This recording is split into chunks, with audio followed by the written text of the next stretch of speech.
Salut à tous, j'espère que vous allez bien. On se retrouve aujourd'hui pour une nouvelle vidéo. On va parler des élections présidentielles du FC Barcelone comme chaque semaine.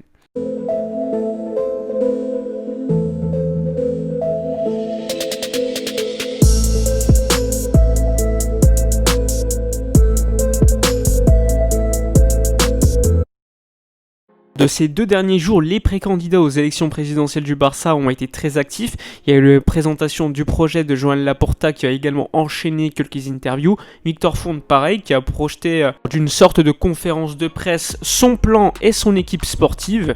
Également Agustí Benedito qui a présenté son équipe, son projet, tout comme Toni Freixa qui a signé un accord avec la Grada Animación qui est le secteur des tribunes supportent les joueurs lors des matchs, c'est eux qui sont derrière les buts, qui font du bruit. Donc il y a eu un accord qui a été trouvé entre Toni Freixa, le candidat de la continuité d'une certaine manière, avec les supporters du Barça. Cette frange de supporters qui a été très proche lors des élections en 2010 de Sandro Rosell, l'ancien président du FC Barcelone.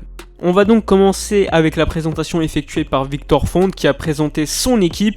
On voit à l'écran tout simplement l'équipe de Victor Font, l'équipe sportive évidemment. On voit Xavi Hernandez comme directeur général, on voit Jordi Cruyff comme directeur sportif. Les deux noms que je viens de vous citer se sont quand même mis de côté par rapport à la campagne présidentielle en disant qu'ils n'appartenaient à aucun candidat et que potentiellement, même si par exemple Victor Font ne gagnait pas, il pourrait quand même rejoindre l'équipe du gagnant. Mais attention, cela signifie pas qu'ils n'ont pas travaillé en amont avec Victor Font concernant ce projet.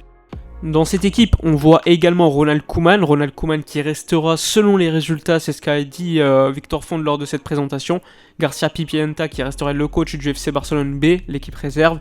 Les directeurs de la Masia, Joan Vila et Albert Benaiges, qui sont quand même très connus et qui sont des personnes qui sont restées au club pendant de longues années et qui sont partis malheureusement avec la direction Bartomeu ainsi que Sandro Rosell. Au niveau des services médicaux, on le sait, c'est très important, c'est une équipe qui sera reliée à Xavi Hernandez, équipe qui sera choisie par lui-même ainsi que le docteur Kudjat, qui est le docteur qui fait partie de la direction de Victor Font, le directeur qui a par exemple soigné Ansu Fati. Il y a également dans la méthodologie Paco Cerulo qui est très connu, qui est actuellement au club, Joan Vila, Emily Ricard qui est très important également dans l'équipe de Victor Font, et un psychologue qui est Inma Puig qui a été très important pour Andrés Iniesta dans les années 2010 lorsqu'il avait perdu son ami après la Coupe du Monde. Il avait dit lors de diverses interviews et dans son livre qu'il n'arrivait plus à penser à autre chose, que ça avait été très difficile pour lui. Il avait quasiment eu une année blanche et à la fin de l'année il avait marqué le but de la finale de la Coupe du Monde, ce qui lui avait permis de se libérer, et l'aide psychologique avait été selon lui très importante. Concernant les secrétaires techniques, il y a Tito Blanco qui a été formé à la Masia, qui connaît très bien Xavi Hernandez, donc je pense que c'est également un choix de sa part. Il y a également un autre nom qui n'a pas été cité, comme vous pouvez le voir à l'écran, il y a écrit +1, et normalement ça devrait être Fernando Navarro, également formé à la Masia, qui est aujourd'hui assistant de Monchi, le directeur sportif du FC Séville, qui est très connu. D'ailleurs, en parlant de Monchi, il y a Agustí Benedito, autre précandidat, qui a dit que s'il était élu, il essaierait de prendre Monchi comme directeur sportif pour créer l'équipe, pour recruter, etc. On peut dire ce qu'on veut sur Victor Font et sa campagne électorale qui est quand même plutôt intéressante. On voit quand même que les médias le supportent de plus en plus, ce qui peut quand même on peut se poser des questions par rapport à ce soutien, mais bon, l'équipe est quand même plutôt intéressante, il faut le dire. Concernant Joan Laporta, lors de sa présentation, il a expliqué que par exemple que l'UNICEF ne serait pas forcément sur le devant du maillot. Il a expliqué qu'il l'avait déjà fait, qu'il y avait de nombreuses causes pour lesquelles le Barça pouvait également travailler, qu'ils allaient innover dans ce sens en défendant également différentes causes année après année. Donc d'une certaine manière, il a quand même mis de côté UNICEF. Il s'est également prononcé concernant l'interview de Messi, il a expliqué qu'il avait vu un Léo très mature, très familier, un Léo qui aime le Barça, qui est toujours ce personnage très timide et introverti qui lui est tellement propre. Il a dit qu'il ne décidera pas vers la fin, donc c'était le plus important, et pour lui il est totalement possible que Lionel Messi décide finalement de rester au club. Il s'est également exprimé concernant Ronald Koeman. Encore une fois, il a dit qu'il a toujours soutenu Koeman parce que c'est une légende du club, qu'il essaie de motiver les entraîneurs et les joueurs.